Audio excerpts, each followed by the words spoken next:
Welcome to another new episode of r/Am I the Bad Guy? Today's first story is posted by Mysterious Prior. Am I the bad guy for telling my daughter-in-law she wasn't invited due to her weight? We have done plenty of things that are not physically taxing with her, but even the small stuff, she ends up on a bench half the day. We went to a small mall, half the day on the bench. It was window shopping. She is obese. Her ankles are swollen from her weight. The connection between her weight and not walking far without a break is very obvious. Post. I will try to keep this short. I have 3 girls, and we still like to do girl trips for the day. My son got married to a girl named Beth. Now, before her first kids she was average weight, and after it got a lot worse.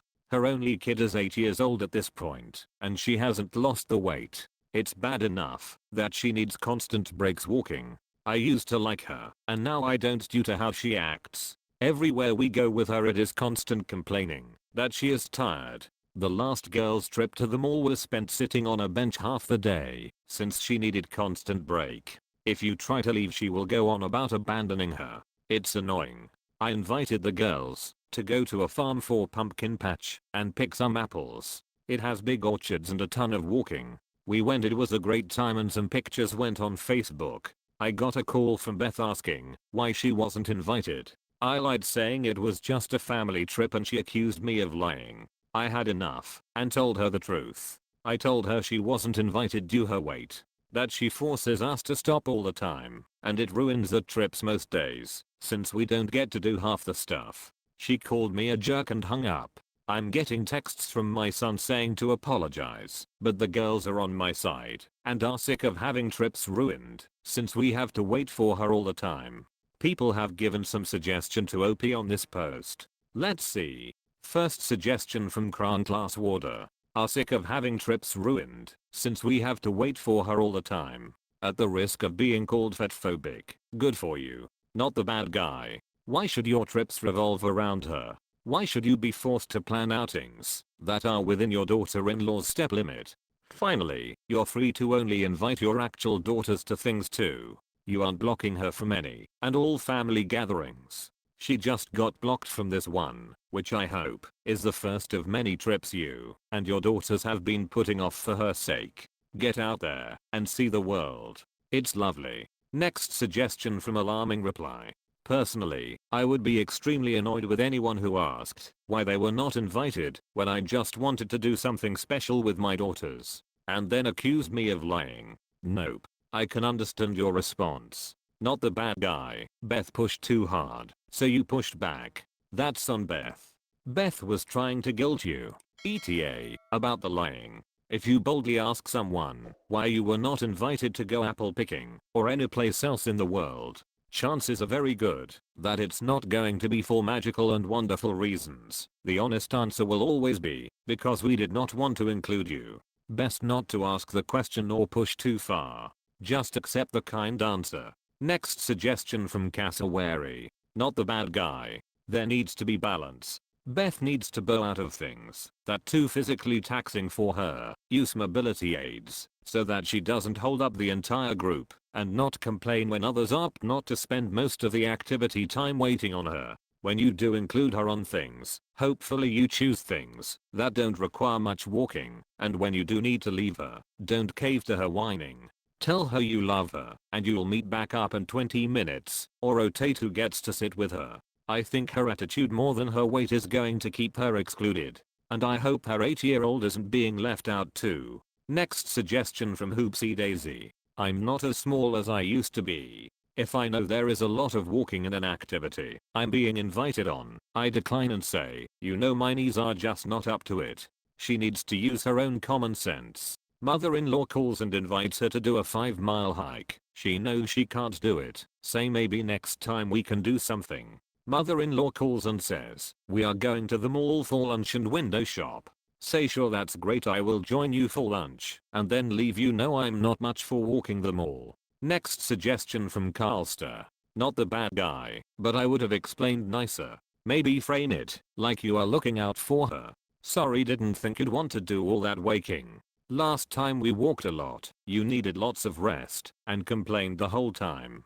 That leaves it open for her to realize her own shortcomings And if she says she wants to go, you say okay, but we aren't taking a bunch of breaks. Let's read today's second news story, posted by No Accountant. Am I the bad guy for not baby-proofing my home? My friend and her 2-year-old son came to visit me last week. She's a single mom, and we rarely see each other because we live far apart. I just moved into a bigger apartment, so they came to stay with me for a few days. Everything was fine at first, we had fun, and although I'm not good with kids, I tried my best. One morning we were all in the kitchen, my friend and I made breakfast, while the boy was playing with a toy on the floor. After a while, my friend left the room to take a call, and was gone for a few minutes. I'm not used to having kids around, so I didn't think twice about leaving him alone when I left to go pee. My friend was just in the next room, the door was open too. I also had to walk through the living room to get to the bathroom, so she knew I was leaving him alone in there. When I came back she was still on the phone, explaining something to her coworker, and the kid was still in the kitchen. But when she came back, she noticed a bunch of photos on the floor. I had put them up on my fridge with small neodymium magnets, so we started looking for those, but didn't find any. Knowing how dangerous magnets can be for kids, we immediately tried to find out if he ate any, but he just started crying, so I drove us to an ER. My friend was panicking in the car and started yelling at me, "Why do you even have tiny magnets in the first place? You should have told me about it before. Why did you leave him all alone?" I was driving and tried to focus, so I didn't answer her. Honestly, I just never thought about my fridge magnets being a hazard. All was fine in the end. He ate one magnet, but it wasn't a big deal as there wasn't any other ones. I was relieved and said, "Let's go home. I'll take down the other magnets and see what else I might have to baby-proof for the next few days." But my friend was still furious with me and demanded I drop them off at a hotel and bring her things, because who knows what chemicals I have lying around in child's reach. She can't take her eyes off of him for a second in that house. I tried to calm her down and reassure her that nothing else was going to happen and I'd keep a closer eye, but she refused. She just kept yelling at me. I dropped her off at a hotel and haven't heard from her since. Until this morning, she called and said that she's disappointed that I didn't even apologize for putting her child in danger. That I don't care about his well-being because I don't like children. I don't, but I don't want him to die, obviously, and that I was clearly not even worried when it happened. I don't mind apologizing, but am I really the only one to blame here? I never have kids around, and while I did remember to put detergent and cleaning supplies out of reach, I just didn't think about the magnets. I could have done more and maybe shouldn't have left him alone in the room, but she has done it too, and I just didn't consider it. People have given some suggestion to OP on this post. Let's see. First suggestion from Jimmy's Birchin. Not the bad guy. Parents have to watch small children. They can never assume a place is baby-proofed. If they do, ask them to pay for it. Next suggestion from Alice Torre. Her guilty conscience is getting projected to you. Not the bad guy. Next suggestion from Marcus Stifton.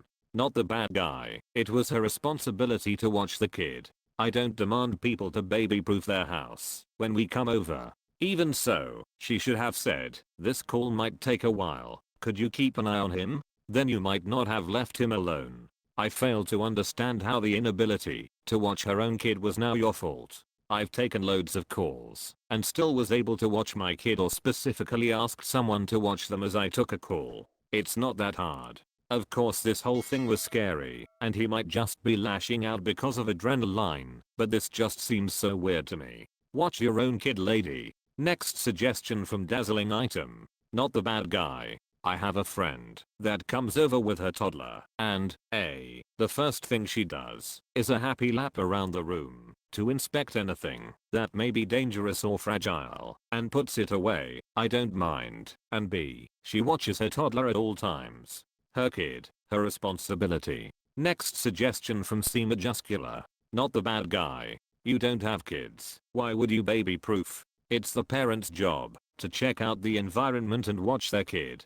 Let's read today's third news story, posted by Unlikely Visitor. Am I the bad guy for refusing to pay my mother-in-law? I'm a female, age of 31, gave birth to my beautiful son a week ago. Unfortunately there were some complications, so I was only released yesterday, but I'm so grateful to be home with our baby boy. When my waters initially broke, my husband, age of 33, and I were at home, and I happened to be standing on my bedroom carpet. Cleaning was obviously not the priority, so I threw some towels down, and we left for the hospital. During the time we were in hospital, my mother-in-law, age of 59, kindly offered to feed our dogs for us, and we were very appreciative of her help. It was only once we get home yesterday that I saw my mother-in-law had left a receipt and note stuck to the fridge, saying that she had cleaned my bedroom carpet and wanted to be reimbursed.